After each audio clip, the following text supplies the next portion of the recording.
ақшасы бар адам маған бүйтеді, айтады, жаса ойна, жай залда жүргем, не yapсыңдар осы қырғыз қыздары сияқты күреспейсіңдер дейді ше. Ол бәрін шығады да андай ақшасы бар адам маған сөйтіп айтты. Мен соны бүйттім да, сіз неғып анау қырғыздардың бәйкесі сияқты болмайсыздар деймінші.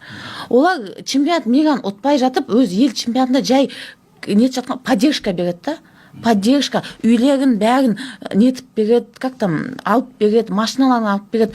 Гранд слам, дзюдодан ұтып жатқан бала гранд слам ұтты, алтын машина подарок етті. Призер Азия болды, тағы біреуіне машина подарок етті. Бізге, мен айттым жоқ, маған подарок етіңдер деп. Просто даже болельщиктарын өздерін қарап тұрсан, қырғыздарын. Қатты қолдау, иә, қыз ұтылып қалса, болельщиктар ұтқан адамды тапить етіп тастайды. Типа ұтылған жоқ, ода травма болды. Біз ұтылсақ, біздің болельщиктар тапить етіп тастайды ғой. Типа сен ұтылсаң да ұтылсаң да тапить етіп бізді. Енді бар арасында жақсылар енді. Так что мен айтадым, ол поддержкалар жақсы.